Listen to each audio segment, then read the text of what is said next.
Buenas tardes. Bienvenidos a esta tercera sesión del simposio sobre Baltasar Gracián y su época, a los alumnos matriculados en el curso y a la gente joven del instituto que hoy nos acompaña y que espero que aprendan mucho de los dos grandes profesores que hoy nos van a hablar en la tercera de las áreas temáticas que hemos planteado. El primer día hablamos de la época de Gracián desde el punto de vista de los historiadores. Ayer, en una sesión magnífica, abordamos aspectos filosóficos en la obra del propio Gracián y hoy vamos a tratar aspectos literarios también, obviamente, en la obra de Gracián. Tanto el primer día como el segundo había tres ponentes en esta mesa. En este día solo hay dos porque, creo que ya lo comenté el primer día, por si alguien no lo escuchó o no estaba presente en esos momentos, tendría que haber estado con nosotros acompañándonos también la profesora Aurora Ejido, pero tuvo, justo cuando estábamos a punto de cerrar el programa, tuvo una serie de problemas físicos y además fue nombrada hace unos meses académica de la lengua. Y bueno, pues se le han juntado homenajes, viajes, ese pequeño problema físico del cual ya está repuesta y no ha podido venir. Pero bueno, vamos como digo, a abordar esta tarde estas dos conferencias desde la perspectiva de la literatura en Gracián. Vamos a hacerlo de la siguiente manera. Me han dicho que a las 7:30 en punto tiene que salir el autobús que trae todos los días y lleva a los alumnos que viven en Zaragoza o que están residiendo en Zaragoza. Por tanto, lo que vamos a hacer va a ser las dos conferencias seguidas y acabadas las dos conferencias, como hemos hecho todos los días, con los dos ponentes en la mesa, podréis hacer alguna pregunta, intervención, en fin, alguna duda, lo que os parezca. Por tanto, no habrá descanso entre las dos conferencias, como estaba en el programa, Bueno, pues en primer lugar tenemos el privilegio y el honor de contar con el profesor Antonio Rey Azas, catedrático de la Universidad Autónoma de Madrid, catedrático de literatura, y que está reconocido como uno de los más importantes especialistas mundiales en Cervantes. Es además premio José Vasconcelos de este año, del año 2013, un premio muy importante que se otorga por la labor de divulgación de la cultura, de la literatura entre México y España, ¿no? Si no recuerdo mal, José Luis Borges fue premio también, o sea que hay en la nómina de premiados de este premio José Vasconcelos personajes muy ilustres y de gran tronío cultural, literario e intelectual. El profesor Rey es uno de esos premios, el último premio José Vasconcelos. Es además, como digo, uno de los más eminentes estudiosos de la literatura, de la obra de Cervantes, que ha impartido pues conferencias, cursos, ha publicado trabajos de todo tipo. Yo recuerdo ahora Cervantes, Vida y Literatura del año 1925, que lo leí hace tiempo, creo que lo leí. Seguro, lo leí aquel año del centenario del Quijote, porque me tocó hablar de la relación del Quijote con Aragón desde el punto de vista histórico. Ha publicado también alguna antología de la literatura española hasta el siglo XIX, un libro que no he leído, El vino y el mundo, que me ha extrañado, ¿no? Sí. Que es muy reciente, creo que es del año pasado o de este año, que me ha llamado mucho la atención. Bueno, y una obra, como digo, muy importante, muy interesante, sobre especialmente la literatura de nuestro siglo de oro. Es un honor para la UNED de Calatayud y para los que hemos organizado este curso, el profesor Moisés González y yo mismo, los coordinadores o los directores del curso, contar con el profesor Rey Azas, que nos va a hablar, tal y como está en el programa, de Cervantes y su relación con Gracián y con los escritores aragoneses del siglo XVII. Gracias, Antonio, por estar aquí cuando quieras. Muy bien, muchas gracias, buenas tardes. Bueno, en primer lugar, quiero mostrar mi satisfacción por estar aquí y poder hablar en este ambiente de la relación entre Cervantes y los aragoneses, que es una relación francamente sorprendente, ¿no? Yo la verdad es que nunca me había planteado esta cuestión. Cuando tuvieron la amabilidad de invitarme, yo quería hablar del centenario de las novelas ejemplares, que estamos en él, ¿no? Es el 13, y me dijeron que no, que mejor... Y bueno, quiero decir que soy un neófito en esto de las relaciones entre Cervantes y Aragón, y sí he visto que son relaciones francamente interesantes que están por estudiar. Eso no lo sabía, ¿no?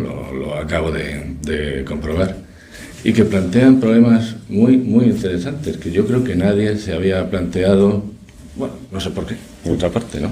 Quizá porque, bueno, la verdad es que no lo sé, ¿no? He cogido unas cuantas frases de Cervantes de distintas obras para empezar, porque he leído, y eso sí que me ha extrañado, francamente, ¿no? En la gran enciclopedia de Aragón, me parece que se llama, ¿no? Un artículo sobre Cervantes que es francamente duro con Cervantes, ¿no? Y la verdad es que me ha sorprendido mucho, ¿no? Eso es cierto. Y entonces he intentado en estos días buscar pues todo lo que he encontrado de Cervantes sobre Aragón y no he encontrado nada negativo en la obra de Cervantes. Por eso no entiendo esas palabras, pero en fin, yo he ido recopilando unas cuantas citas, voy a empezar por algunas, ¿no? Qué sé yo. Una que dice del Quijote, porque quiero que sepan vuestras mercedes que las señoras de Aragón, aunque son tan principales, no son tan puntuosas y levantadas como las señoras castellanas, con más llaneza tratan con las gentes. Es un elogio de las mujeres de Aragón en contra de las castellanas, además, explícitamente sin más, ¿no? ¿Qué sé yo? Cuando habla de los linajes nobles, por ejemplo, en el Quijote dice lo siguiente: no es de los antiguos curcios, gallos y cipiones romanos, ni de los modernos colonas y ursinos, ni de los moncadas y requesenes de Cataluña. Lo que viene es lo de Aragón. Ni menos de los Rebellas y Villanovas de Valencia, Palafoses, Nuzas, Rocabertis, Corellas, Lunas, Alagones, Urreas, Foces y Gurreas de Aragón, Cerdas, Manriques, Mendozas y Guzmanes de Castilla, Alencastros, Palas y Meneses de Portugal, etcétera, etcétera, etcétera, ¿no? Es justo al revés, ¿no? Hay 2 linajes de Cataluña, 2 de Valencia, 3 de Portugal, 4 de Castilla, que es, ¿no?, la tierra de Cervantes, y 9 linajes de Aragón, ¿no? En fin, de estas cosas he encontrado muchísimas, ¿no? Otra cosa muy importante, ¿no? En el Quijote, ya sabéis, en las historias intercaladas de la primera parte del Quijote, del ingenioso Hidalgo, pues al final resulta que el oidor, ¿no?, uno está enamorado de la hija del oidor, supongo que lo recordáis, y es un señor de Lugares, ¿no? Es aragonés, el hijo del señor de Lugares, ¿no? Por ejemplo, leo esto y ya está, ¿no? Este que canta, señora mía, es un hijo de un caballero natural del reino de Aragón, señor de 2 lugares, el cual vivía frontero de la casa de mi padre, su padre, servidor, etcétera, etcétera. En fin, bueno, he buscado más referencias, no es de este lugar, meter más rollo, ¿no? No he encontrado referencias en ningún caso que justifiquen esa animadversión contra Cervantes, ¿no? Leo 2 o 3 cosas nada más de esta enciclopedia de Aragón, ¿no? Cervantes gana un premio, recordáis, en Aragón, el premio San Jacinto, le dan una cucharilla de plata, no sé si lo recordáis, ya es un Cervantes tardío, ¿no? Y bueno, es conocidísimo, ¿no?, lo de las famosas justas de San Jorge y todo eso, ¿no? Dice la enciclopedia de Aragón: en la mente cervantina de unos años después, las proyectadas justas quijotescas de San Jorge parecen significar un intento de desquite, dice, de su pírrica victoria en certamen tan mediocre. Es verdad que el certamen era mediocre y que la victoria no, el poema es secundario. ¿Por qué? No entiendo esto, francamente. Por ejemplo, en el retablo de Maese Pedro, ¿no?, que se sitúa en Sansueña, dice el texto, la que hoy se llama Zaragoza, etc., ¿no? Es verdad que hay un episodio cerca que es el de los rebuznos, ¿no? Y dice la enciclopedia que a propósito de esto, de los rebuznos, ¿no?, de lo que parecería indicar ominosamente malévolos designios del autor Cervantes respecto al carácter popular de la región, ¿no? Bueno, de estas cosas hay muchas más, ¿no? Creo que con esto sobra, hay bastante. No, francamente, me ha sorprendido muchísimo. Creo que esto es un asunto, desde luego a mí por lo menos se me había escapado por completo y me parece interesante y creo que habría que investigar por qué, ¿no? Investigar si es que hay aquí razones de verdad, ¿no? Y todo esto sí que me parece... He aprovechado ya que la invitación iba directamente sobre esto, ¿no? Para intentar meterme un poquito en faena. El otro tema, claro, es el de Avellaneda, ¿no? Como es natural, como dice que es aragonés, Avellaneda, eso, claro, sale por todos los lados. Y, en fin, la enciclopedia es muy dura, no lo voy a leer, bueno, ¿para qué? No, es absurdo, ¿no? Meterme más en líos de este tipo. Bien, claro, no entiendo bien las relaciones, ¿no? Creo que Cervantes nunca dijo nada de Aragón. Ahora voy a decir lo que creo que puede explicar esto, si es que hay algo que lo explique, ¿no? He intentado buscar alguna explicación para todo este lío, ¿no? Y bueno, he encontrado algunas cosas que lo mismo podrían tener algún sentido, por lo menos, ¿no? O indicar algún tipo de explicación. Yo creo, no sé si todo esto surge, no lo sé, del Quijote, desde luego creo que no, por eso me extraña, o yo por lo menos no lo he encontrado, o no lo recuerdo. Quizá de la Galatea, ¿no? La primera obra de Cervantes, no sé si ustedes la recuerdan o la han leído, quizá en la Galatea hay alguna cosa que podría, no lo sé, ¿no? No sé si recuerdan ustedes la Galatea. La Galatea es la primera obra que publica Cervantes desde el año 1585, 20 años antes del Quijote. Es una novela pastoril y lo que hace Cervantes básicamente es hablar de la pastoril del Tajo-Henares, esta relación del río Tajo y el Henares, y fundar ahí a imitación fundamentalmente de la Diana de Montemayor, ¿no? Y entre las historias amorosas que hay varias historias amorosas, no voy a contar ahora esto.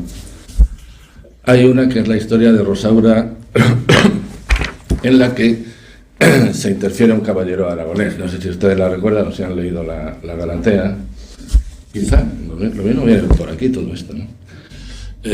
Un caballero aragonés, he buscado todas las citas que he encontrado para hacer lo más ecuánime posible, ¿no? La primera habla de un valeroso caballero aragonés que Artandro se llama. Bueno, hasta ahí no hay nada que decir, ¿no? Y luego Artandro se enamora de esta pastora Rosaura, y se la quita al amante anterior, un tal Damón, que era el de la zona de Castilla, ¿no? Y en el enfrentamiento, el pastor más importante de esta zona, el protagonista, que se llama Elicio, justo con Damón, atacan con hondas, son pastores, ¿no?, a los caballeros que son soldados de Artandro, que es un caballero, el aragonés, ¿no? Y entonces el texto dice lo siguiente, ¿no? Que Artandro, para evitar el derramamiento de sangre, él iba con soldados, los otros eran pastores que tiran con hondas, ¿no?, dice a los suyos que se adelanten, ¿no? Al revés, es un caballero absolutamente noble, ¿no? O sea que hasta aquí no hay ningún problema, ¿no? Y dice el texto: no deja de sucederles mal a los dos atrevidos pastores, los castellanos, que atacan con hondas a los soldados aragoneses, si Artandro no mandara a los suyos, Artandro, el caballero aragonés, que se adelantaran y los dejaran, como hicieron. Todo está bien, es comportamiento. Lo único que podría ser el origen, yo creo que, en fin, no lo sé, estoy intentando buscar alguna explicación para este tipo de cosas, ¿no? Lo único que se me ha ocurrido es que quizá en un momento dado, efectivamente, Artandro, como Rosaura no se quiere venir con él a Aragón, la rapta y se la trae, la rapta a la fuerza, ¿no? Y entonces el texto dice lo siguiente: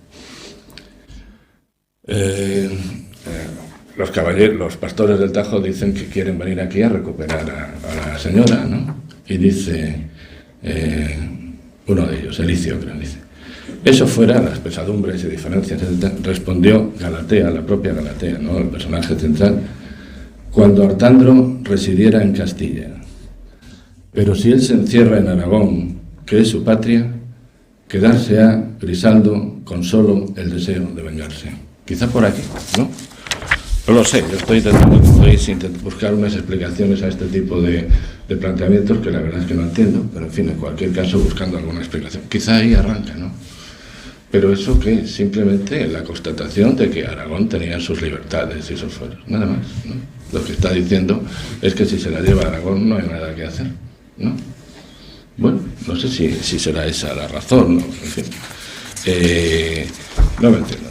En cualquier caso, creo que no hay ningún tipo de animadversión en Cervantes, en toda la obra, que yo más o menos la conozco, en ningún caso contra Aragón ni contra los aragoneses, como no sea eso, ¿no? Pero eso habla de las jurisdicciones, nada más, ¿no? Claro que España era entonces, como el propio Cervantes dice, lo dice en el Persiles, en su última obra, ¿no? La que se publica cuando él ya ha muerto, ¿no? Él dice, España es una nación de naciones. Ahí sale un polaco que viene a España, no sé si recordáis el Persiles o si lo habéis leído, ¿no? Y el polaco dice que viene a España porque España es una nación de naciones, está abierta, ¿no? Eso es más o menos la idea. Pero eso es la misma idea de Gracián, ya que estamos en un contexto gracianesco, ¿no? Gracián habla de España, literalmente habla de 4 naciones en España. No sé si recordáis, aquí de Gracián seguro que sabéis bastante más que yo, de modo que seguro que lo recordáis. No especifica qué 4 naciones son, eso es cierto, la referencia se limita a hablar de las 4 naciones, pero yo por el contexto, no voy a meter el rollo, el contexto de lo que he leído en Gracián, creo que las 4 naciones son Aragón, Cataluña, Castilla y Portugal. Bueno, me parece que se refiere exactamente a esas, ¿no? Y a partir de esto voy a analizar muy someramente también, porque no tenemos tiempo, la relación con Gracián, porque, bueno, ese es un tema impuesto por el Congreso, ¿no? No me he podido escapar, aunque he intentado escaparme, la verdad, pero en fin, no he podido. La relación con Gracián, de Cervantes con Gracián, o más bien de Gracián con Cervantes, que es como habría que expresarlo, ¿no? Cervantes estaba muerto ya. Es muy peculiar, efectivamente, ¿no? Cervantes me regalaron un librito que había leído de Aurora Ejido, este libro que me lo han regalado amablemente hace un rato, ¿no? Es un libro magnífico, supongo que este sí lo conocéis, Cervantes y Gracián ante la novela bizantina, ¿no? Aurora demuestra sin ningún lugar a dudas que el Persiles es el modelo del Criticón, sin ningún lugar a dudas. Lo digo porque la gente dice que Gracián ningunea siempre a Cervantes. Puede que haya algo de eso, pero si lo ninguneara no cogería el Persiles como modelo del Criticón, ¿no es cierto? Y el libro de Aurora habla por sí mismo, y como Aurora es de por aquí, seguro que ustedes conocen el libro, es un libro magnífico, y a él me remito, ¿no? Yo creo que las razones, en fin, a mi humilde entender, por lo que he estado viendo estos días, ¿no? Gracián, efectivamente, no es generoso con Cervantes, eso es cierto. Procura no citarlo, aunque lo sigue en algún caso. Bueno, muchísimos especialistas de Gracián, como sabéis, han dicho que no es el Persiles, sino el Quijote, el modelo del Criticón. Esto lo han dicho los especialistas en Gracián más antiguos muchas veces. Pero en fin, da igual. Yo creo que efectivamente tiene más razón Aurora. Es más el Persiles que el Quijote, aunque el Quijote también podría ser. Pero bueno, en cualquier caso, como digo, esto no...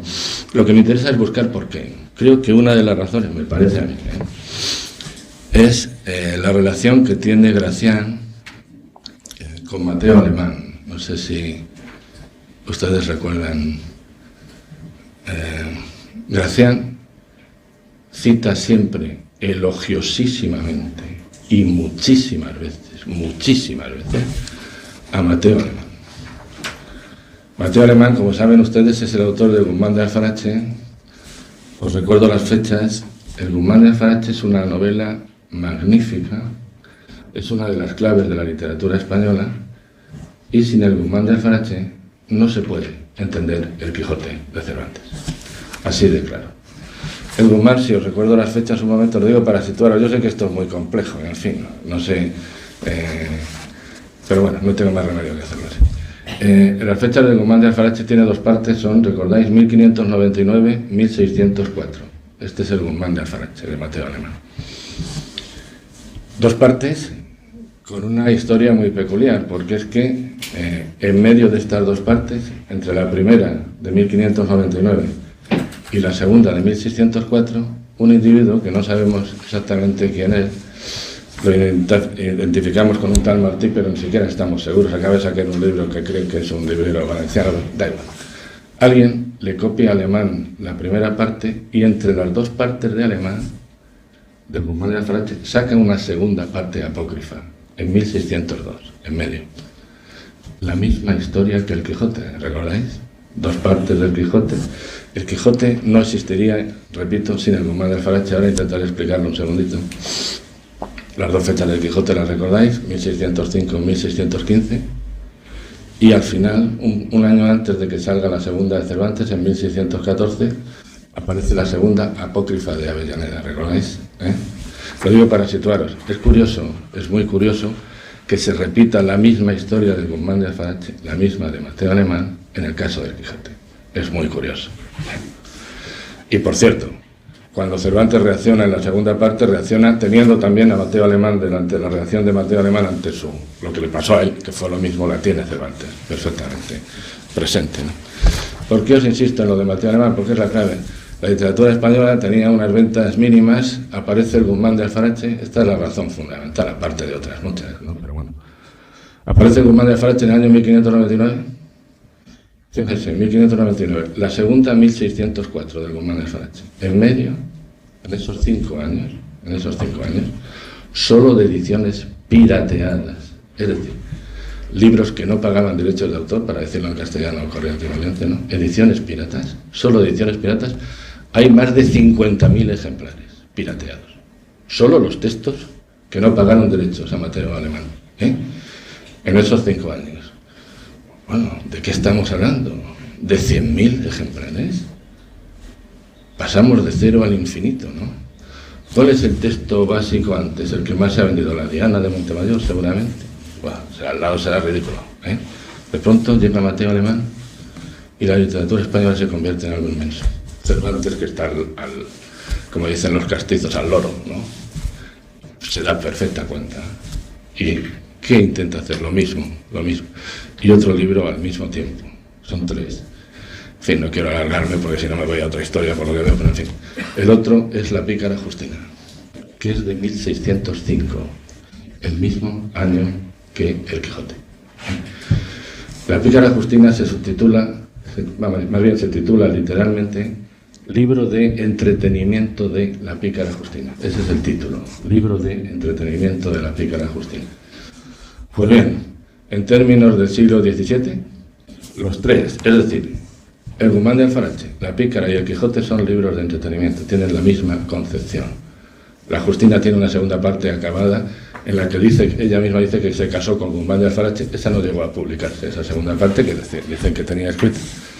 Pero es que fíjense ustedes el lío que hay entre los 3 libros, ¿no? La pícara Justina, la primera parte, la única que conservamos, tiene 50 y tantos capítulos. Delante de cada capítulo, ella los llama números a los capítulos, ¿no? Delante de cada capítulo pone unos versos. Esos versos son el resumen del capítulo.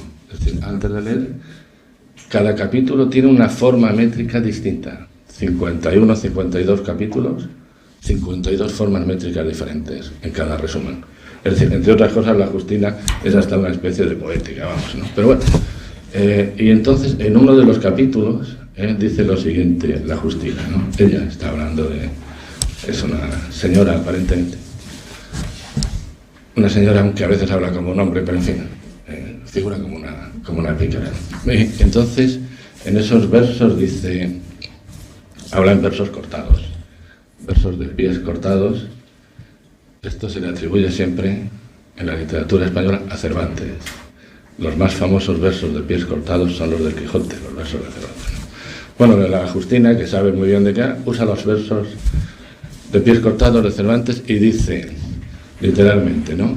Soy más famoso que Alfarach y Celestí, que Doña Olí Lazarí, que Alfarach y Celestí, que Don Quijote y Lazarí, y luego cita más. Es decir, más famosa que Alfarache y Celestina, que Don Quijote y Lazarillo, está diciendo en versos de piel cortado. 1605.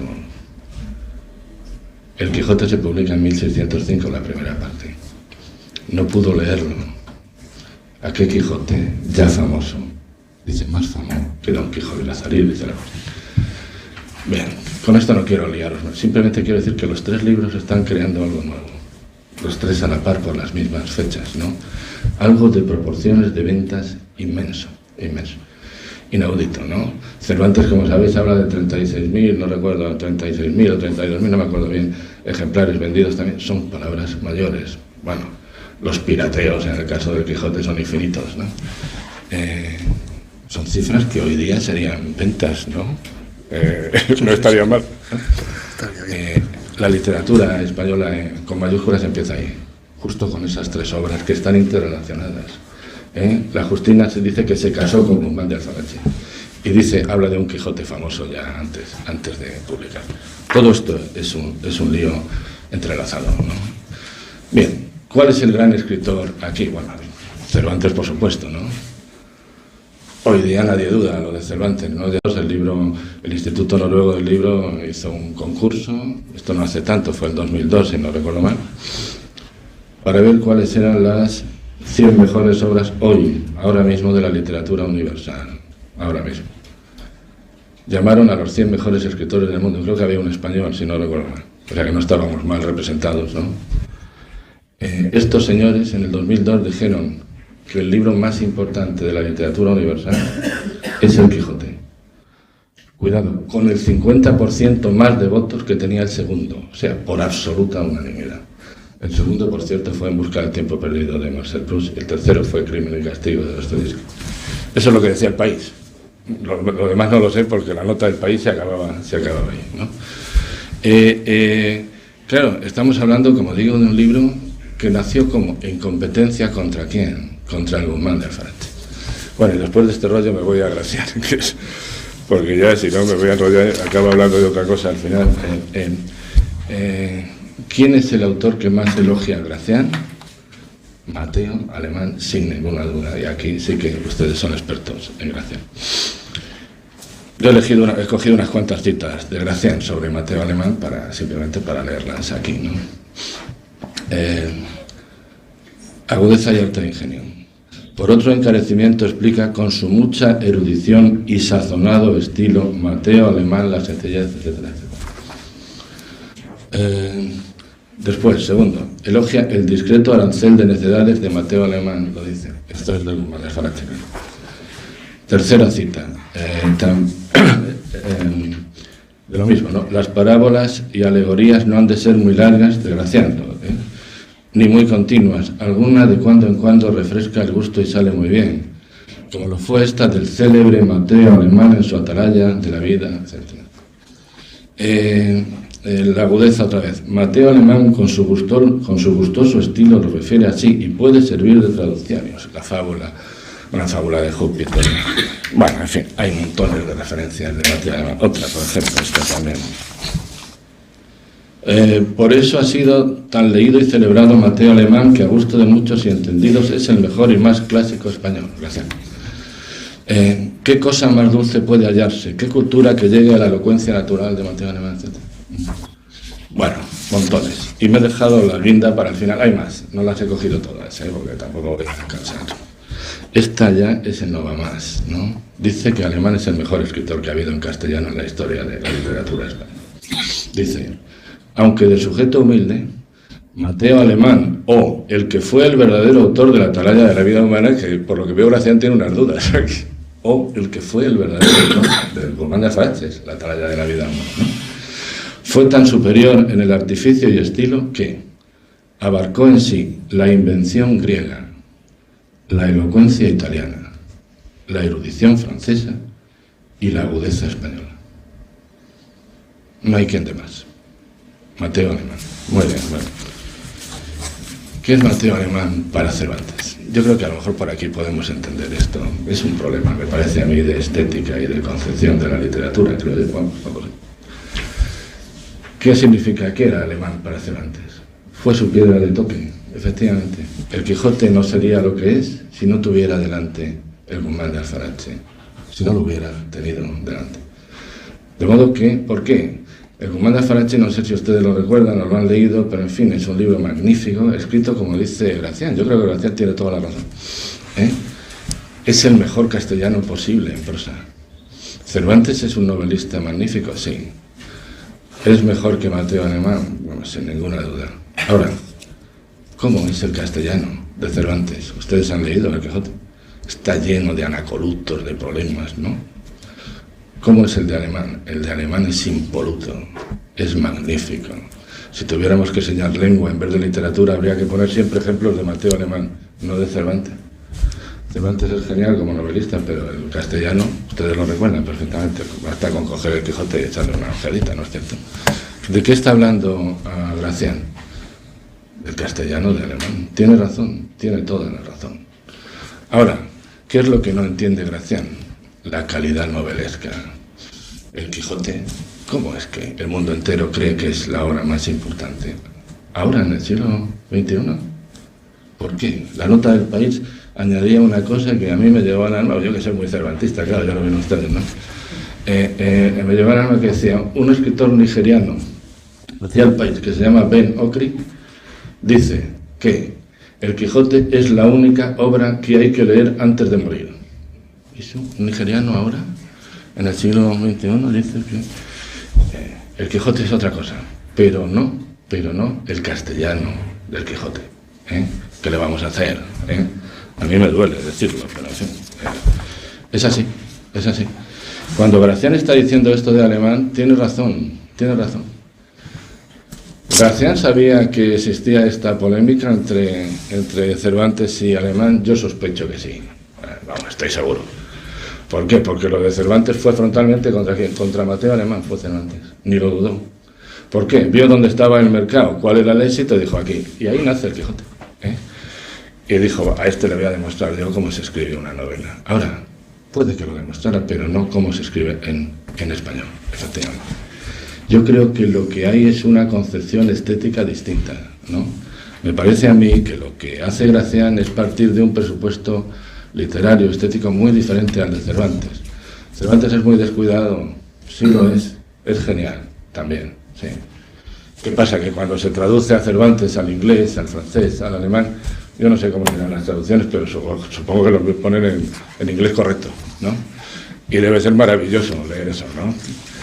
En fin, nosotros no podemos hacerlo. ¿Qué le vamos a hacer? Tenemos que ponerlo tal cual, ¿no? Entonces, claro, el Quijote existe gracias al Guzmán de Alfarache. Es una pugna. Es una pugna y además Cervantes actuó muy directamente contra Mateo Alemán, muy directamente, y contra el autor de La pícara Justina, contra los dos. Él vio lo que se estaban disputando era el mercado, francamente. Un mercado que empezaba a ser un mercado increíblemente alto, ¿no? Era mucho dinero el que se estaban jugando. Y ahí entra la pugna. Y efectivamente, ¿cuál es el problema de el Guzmán de Alfarache, que es una obra excelente? Que su estética, en buena medida, es una estética anticuada. No sé si alguno ha leído el Guzmán de Alfarache. El Guzmán de Alfarache sigue siempre el esquema sentencia-ejemplo. El esquema sentencia-ejemplo es el que viene desde la Edad Media, como saben ustedes, desde el Conde Lucanor. Es verdad que el Conde Lucanor acababa de publicarse, eso es cierto. El Conde Lucanor se publicó justo un poquito antes. Lo publica Argote de Molina en Sevilla, justo unos años antes del Quijote. Eso es muy importante, por eso se lo digo, ¿no? Lo conocían, de pronto conocen el Conde Lucanor a finales del siglo XVI, lo publica Argote de Molina en Sevilla y eso... Pero claro, el Conde Lucanor es una obra medieval y es el esquema sentencia-ejemplo. ¿Cómo es el Guzmán de Alfarache? Lo que, por ejemplo, Celina Savos de Cortázar, la discípula de Amado Alonso, la argentina, decía que hay un canal de digresiones y otro de la vida del pícaro. Entonces, la vida del pícaro, ¿qué parte ocupa del Guzmán de Alfarache? Más o menos la mitad. Y la otra mitad, ¿qué son? Digresiones, sentencias, fábulas, apólogos, más sentencias, más fábulas, más cuentos, más... No habla de la vida de Alemán, perdón, de Guzmán, la mitad de la novela. Es un concepto estético radicalmente distinto. Cervantes lo vio de lejos. Dijo, no, yo voy a hacer una cosa distinta. En Cervantes no hay ejemplo sentencia, no. Está la vida de Don Quijote y Sancho y eso. Cambió. ¿Pero por qué lo vio? Lo vio porque tenía delante el Guzmán de Alfarache, que como digo es una obra magnífica. Yo supongo que Gracián estaba más o menos al tanto, por cierto, luego los dos son de la misma edad, ¿no? Es que claro, todo eso es una serie de un cúmulo de circunstancias, los dos son del 47, han nacido los dos en 1547, los dos quiero decir Mateo Alemán y Cervantes. Mateo Alemán era sevillano, Cervantes vive la mejor y mayor parte de su vida en Sevilla y se llama a sí mismo sevillano muchísimas veces. Mateo Alemán, los dos se disputan el mercado, ¿no? Mateo Alemán finalmente gana muchísimo más dinero que Cervantes. Esto supongo que lo saben. Se compra un montón de casas en Madrid, por ejemplo, ¿eh? Y al final de su vida, pues, las cosas de la vida, ¿no? Se enamora, o algo así, de una señora joven. Y entonces, la única manera que tiene de vivir bien, de vivir libremente, es irse a América. Así que soborna al secretario de Indias y consigue que le deje irse a América. Después de haber triunfado con el Guzmán de Alfarache, ya viejo en el año 1607, 1608, Mateo Alemán se va a México. Se va con una que dice que es su sobrina, que es su amante, y los 3 hijos que dicen que son sus sobrinos, que son los hijos de esa señora y de Mateo Alemán, ¿no? Y se va a México, y allí muere. En 1614, nos acaban de decir hace muy poco tiempo, antes no sabíamos bien, ¿no? ¿Saben ustedes? El único libro que se lleva Mateo Alemán, se lleva un libro a América. Se puede imaginar cuál se lleva. El Quijote se lleva. Se lleva el Quijote. No se lleva más. La vida es un poco así. ¿Qué le vamos a hacer, no? Y entonces, claro, Cervantes y Mateo Alemán son enemigos cordiales. ¿Y Cervantes dónde se queda? En Sevilla. En Sevilla, amancebado con otra señora, por cierto, en fin. Más o menos. No tuvo hijos con ella, pero bueno. Esto es la vida misma, ¿no? ¿Cuál es el libro que más le debió de gustar de verdad a Cervantes? Seguro que el Guzmán de Alfarache, sin ninguna duda. Lo repite, está en Rinconete y Corsadillo, está en montones de textos el Guzmán, aunque él lo que hace es intentar buscar su propio camino a partir del otro, es decir, aprovecharlo para su propio interés, ¿no? Eso es lo que está haciendo. ¿Y Gracián qué hace? Gracián debía de saber esto. Gracián no cita nunca a Cervantes, lo han dicho todos sus estudiosos, nunca. Si lo cita, bueno, aquí ustedes saben mucho más que yo de Gracián. Si lo cita es como, habla del niquilote y cosas así despectivamente, lo cita siempre con un interés satírico, ¿no? ¿Por qué? Porque ¿quién le gusta? ¿Quién le gusta a Gracián? Mateo Alemán. ¿Se puede decir algo más grande de lo que dice Gracián de Mateo Alemán? Que reúne todas las opciones de la escritura posibles en grado. Está tomando partido. ¿Por qué toma Gracián partido? Porque él se siente mucho más cerca de la estética de Mateo Alemán que de la de Cervantes. Yo creo que es un problema de concepción de la belleza, ¿no? De concepción de la estética. Esto, lo voy a resumir así. El problema es más complejo, ¿no? Pero en fin. Y luego quería hablar de otros autores aragoneses, claro, ¿no? No sé si voy a hablar de Avellaneda, porque este es un asunto muy conocido, ¿no? No sé si merece la pena, ¿no? Ya sabéis que Cervantes dice que Avellaneda era aragonés, ¿no? Y se han buscado montones todavía no hemos encontrado con absoluta seguridad quién es el autor. Si lo encontramos algún día, entonces quizá deberíamos hablar de esto. Como tenemos dudas, de momento lo podemos dejar, pero hay alguien que sí tuvieron una relación muy directa con Cervantes, eran aragoneses, y yo creo que esto sí, por lo menos para acabar esta charlita, sí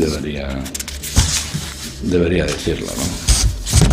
Y es que encuentro los folios, porque tengo aquí un lío de folios que... es todo porque quiero buscar unas citas, sin más, ¿no?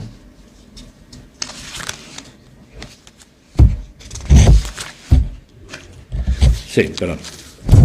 Es la relación entre Cervantes y los Argensola, ¿no? Con eso quería acabar. Tuvieron en principio muy buena relación, no hay ninguna duda, ¿no? Ninguna duda. Cervantes es más viejo que los Argensola, le saca unos años a los dos, pero sí conservamos lo que dice Cervantes de los dos hermanos, además de los dos, en el Canto de Calíope. El Canto de Calíope está en la Galatea, la novela pastoril que citaba es de 1585, es decir, 20 años antes del Quijote, ¿no? Y dice esto, este es el Canto de Calíope de la Galatea, ¿no? 1585. Dice, le dedica dos octavas, una a cada uno de los dos hermanos, ¿no? Dice, serán testigos de estos dos hermanos, dos luceros, dos soles de poesía, a quien el cielo con abiertas manos dio cuanto ingenio y arte dar podía. Edad temprana, pensamientos canos, maduro trato, humilde fantasía, labran eterna y digna a la aureola, a Lupercio, Leonardo de Argensola. Y la otra, a su hermano, ¿no? Con santa envidia y competencia santa parece que el menor hermano aspira a igualar al mayor, pues se adelanta y sube do no llega humana mira. Por eso escribe y mil sucesos canta con tan suave y acordada lira, que este Bartolomé menor merece lo que al mayor, Lupercio, se le ofrece. Este es el primer Cervantes en relación con los Argensola, como un elogio clarísimo, directo de los dos hermanos. Y después, esto sigue muchísimos años. ¿Hasta cuándo? Por lo menos esta buena relación entre Cervantes y los Argensola dura por lo menos 20 años. Por lo menos. Porque si vamos al primer Quijote, a la primera parte del Quijote, al Quijote de 1605, encontramos esto, ¿no? Dice, supongo que lo recordáis, lo voy a leer. Decidme, ¿no os acordáis que ha pocos años que se representaron en España 3 tragedias que compuso un famoso poeta de estos reinos, las cuales fueron tales que admiraron, alegraron y suspendieron a todos cuantos las oyeron, así simples como prudentes, así del vulgo como de los escogidos, y dieron más dinero a los representantes, ellas 3 solas, que 30 de las mejores que después se han hecho? Sin duda, respondió el autor que digo, que debe de decir vuestra merced por la Isabela, la Filis y la Alejandra. Por esa digo, le repliqué yo, y mirad si guardan bien los preceptos del arte, y si por guardarlos dejaron de parecer lo que eran y de agradar a todo el mundo. Un elogio absoluto de los Argensola que llega hasta la primera parte del Quijote. Esta relación con los Argensola se rompe, ya sabemos por qué se rompe, ¿no? Esto está muy estudiado, se rompe porque ellos todos estaban al servicio del conde de Lemos. Los Argensola, como sabéis, se fueron con el conde de Lemos a Nápoles en 1610 y se dejaron en Madrid a Cervantes, no se lo quisieron llevar, ¿no? Cervantes debió de cogerse un rebote tremendo porque se quería ir a Nápoles, tanto se quería ir que luego en el viaje del Parnaso vuelve idealmente, soñadoramente a Nápoles, porque lo recordáis, le encargan a Cervantes que lleve a todos los poetas españoles al Parnaso, y Cervantes acepta, lo lleva. Este es el viaje del Parnaso, ¿no recordáis? Solo se le olvida un poeta, por cierto, se le olvida Lope de Vega, claro, se llevaban a matar Lope y Lope, claro, no se le podía olvidar, y lo que hace es que según va el barco hacia el Parnaso aparece una nube y llueve a Lope de Vega y lo tira. Bueno, también era cosa de las pugnas entre unos y otros, ¿no? Lo tira la nube encima del barco que iba al Parnaso. Bueno, pero aquí Cervantes había tenido ya un problema claro con los Argensola, que le habían dejado en España en 1610. Ellos se habían ido con el conde de Lemos a Nápoles, todos lo sabemos, ¿no? Y entonces en el viaje del Parnaso esta amistad y estos elogios de los Argensola han cambiado radicalmente.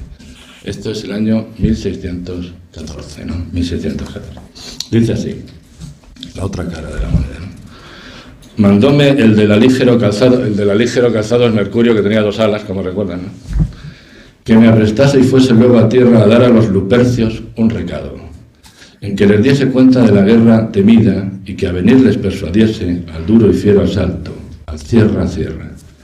Señor, le respondí, si acaso hubiese otro que la embajada les llevase, el que habla ahora es Cervantes, ¿no? Que más grato a los 2 hermanos fuese, que yo no soy. Sé bien que negociase mejor. Dijo Mercurio, no te entiendo, y has de ir antes que el tiempo más se pase. Cervantes, que no me han de escuchar, estoy temiendo, le repliqué, y así el ir yo no importa, puesto que en todo obedecer pretendo. Que no sé quién me dice y quién me exhorta que tienen para mí, a lo que imagino, la voluntad como la vista corta. Que si esto así no fuera, este camino con tan pobre recámara no hiciera, ni diera en un tan hondo desatino. Por si alguna promesa se cumpliera de aquellas muchas que al partir me hicieron, lléveme Dios si entrara en tu galera. Mucho esperé, si mucho prometieron, mas podía ser que ocupaciones nuevas les obligue a olvidar lo que dijeron. Cervantes se siente traicionado, directamente lo dice claramente, por los Argensola. De modo que se llevaba muy bien hasta que él entiende que lo traiciona. Bueno, ahí hay muchos problemas de este tipo. En fin, yo creo que con esto ya os he cansado bastante. Básicamente las disputas son de orden estético. yo creo que Gracián, que entendió muy bien, por eso el libro de Aurora, el Persiles, quizá no entendió también el Quijote. Ese sentido de la ironía quizás se le escapaba. Él prefería una obra más seria. El Persiles es una obra mucho más seria, mucho más próxima a lo que pensaba Gracián de la literatura. Creo que esas son las razones. En fin, me quedan lo de los Avellaneda y tal, pero creo que ya está bien. No voy a hablar de todo lo que es Cervantes. Muchas gracias, nada más.